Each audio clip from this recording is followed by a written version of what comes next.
Keelan Wilson, also known as Ksav, the 15-year-old boy who decided to switch gangs and was stabbed to death 43 times by members of his previous gang, whilst his final moments were caught on CCTV.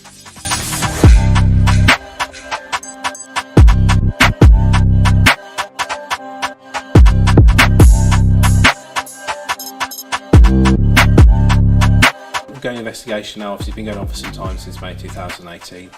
It's been a difficult, long, complex investigation. He's just 15 years old. He's still a baby. And nobody deserves anything like this happened to them. This story takes place in Wolverhampton, a city located in the West Midlands of England. The two Wolverhampton gangs that are relevant to this case are BG, aka V2, and Triz, aka V3, whose gang beef is full of tit-for-tat violence. BG, also known as V2, is a gang based around the WV2 postcode in Wolverhampton. It's believed that BG stands for Black Gang, with their most well-known member being Mloose, who picked up traction in the music scene because of how disrespectful and violent his music was. If I bore my man in his head, they'll probably bleed out his brain and collapse. V2 will beef another Wolverhampton gang called Triz, also known as V3. And this gang beef is crazy because they're pretty much minutes away from each other, only being separated by a single street. The V3 gang is based in the WV3 postcode in the Meridor estate. The earliest reporting of the violence between the two gangs goes back to January 2018, when V2 members went on a ride out in the V3 estate that ended with a 14-year-old Triz member getting stabbed in the stomach and a 15-year-old boy being taken to hospital after being stabbed in the hand and leg. Ksav and a friend he's known since primary school, called Rico, would be members of the V3 gang from the young age of 13. Ksav would appear in multiple V3 music videos where he disrespects his rivals, with the most popular one being under the name of PostCodeKings. I don't understand these, man. True. I'll start stopping up, man. You'll start lying for the fans. Pull up onto UOC. Beg up, please don't dash. Work rate's mad done, bro. They only have work rate with their tracks. However, what Ksav could have never predicted is that in the space of a year, two of the people in that same music video with him would be the ones stabbing him multiple times until he died. For unknown reasons, Ksav, part of V3, would switch gangs and now become a member of their biggest rival, V2. This would throw a spanner into the friendship of Ksav and Rico, as they now went from childhood friends into sworn enemies, all because of a postcode they don't even own. This is the sad reality of being involved in a gang life at such a young age. Ksav would now start dissing his old gang and the people he was affiliated with, burning the bridge between him and his old gang. It was said that he would become really close to the BGV2 gang member previously mentioned called Mloose, but with the switch up, he now had to watch his back for his old friends who were now after him. Just a couple months after the switch up, Ksav and his dad were driving through the V3 gang area where they spotted Ksav's childhood friend, Rico. It said that an altercation broke out, with Ksav's dad having to disarm Rico, who was telling Ksav to come around the corner whilst holding an axe in his hand. Ksav was able to get out of the situation unharmed, but this was just the start of the craziness that was going to go down over the next couple months. On May 29, 2018, a brawl between V3 and V2 members will break out in the Wolverhampton city centre, and in a recording by a bystander, you can see multiple teens with machetes chasing and trying to slash each other in broad daylight, with pedestrians and children around. Ksav, who wasn't at the scene at the time, caught wind of what happened and asked his mum to drop him off around the V2 area so he could check up on his friends. In CCTV footage, you can see him walking to his friend's house when it said that members from another gang called EB that also beefed with the V2 gang shot at Ksav, but he managed to get away with the bullets barely missing him.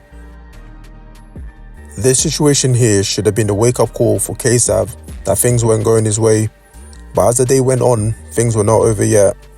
Only a few hours later, around 11 PM, Ksav and Mloose were driving around Langley Road when their car broke down. They tried to fix it themselves but couldn't, so decided to take a taxi instead.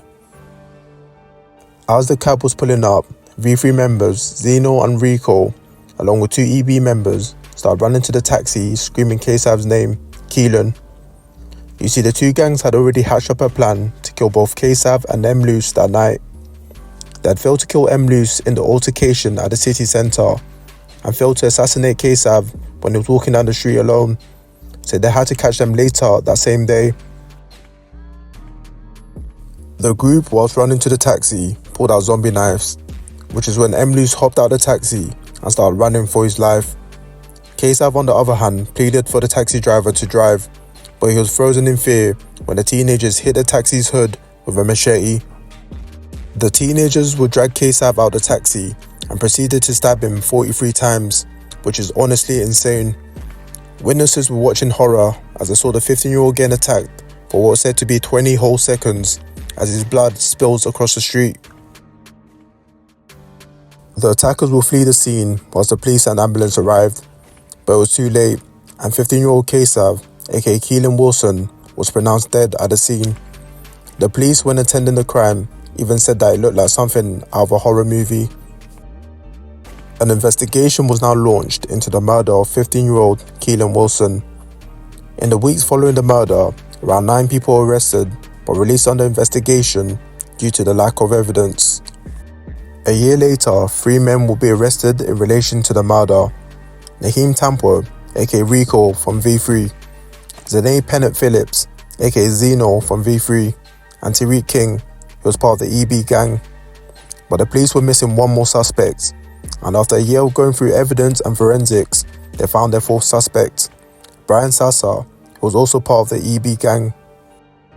All 4 suspects will plead not guilty, stating that they were not involved in the murder of Keelan Wilson. The case will now be heard in the Wolverhampton Crown Court in May 2020. The prosecution will argue that this was gang-related crime in a killing between opposing gangs V3 and V2. The prosecution claimed that the 4 defendants, part of the V3 gang, had killed Keelan in retribution for switching gangs. The gang had planned a murder as they knew Keelan was going to be in the area after failing to assassinate him earlier that day. The prosecution gathered fingerprints, CCTV footage and witness statements to back their case, with one of their witnesses being Keelan's dad, Gary Wilson, who told the jury that Keelan and one of the suspects, Naheem Tampo, used to be friends. He also told the jury about a situation when Rico tried to attack Keelan with an axe. There were several key pieces of evidence linking the 4 suspects to the murder of Keelan. Naheem Tampo was found in possession of clothing containing Keelan's blood the day after his death. The DNA and fingerprints of Brian Sasa and Zane Pennant Phillips were found on the door handle of the taxi that they dragged Keelan from. We have some DNA on some clothing relating to Naheem Tampo, and Brian Sasa was also linked to the taxi forensically as well from one of the rear door handles.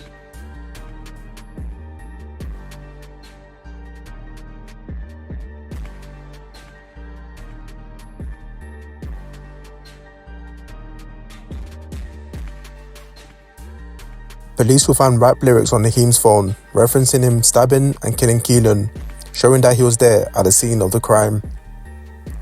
Brian Sasa, Naheem Tampo and Tariq King were found guilty and sentenced to 18 years in prison. Zane Pennant Phillips got a reduced sentence of 17 years in prison, as he had no prior convictions. The crazy thing about all this is that if we go back to the V3 music video that Keelan was in, both Naheem and Zane were present in that video, and now they're doing life in prison for the murder of someone who used to be their friend. The thing I find mad about this case is that all these teenagers were so young when all of this happened, and now you got a dead 15-year-old kid with 3 17-year-old kids sitting behind bars as they throw away the rest of their youth by being involved in the gang life. Keelan's mum will speak on the situation, and you can hear the pain in her voice as she talks about her dead son. Every time I speak on it, it just brings up things that are just impossible to talk about. Everybody knows how close me and Keelan were. Me and Keelan did everything together. Like I say in every outro, if you take anything from this video, let it be that the gang life is truly not something you want to be involved in. You got family and friends that fully care for you, so stay smart and let me know in the comments if I missed anything. I'll see you lot in the next one. God bless.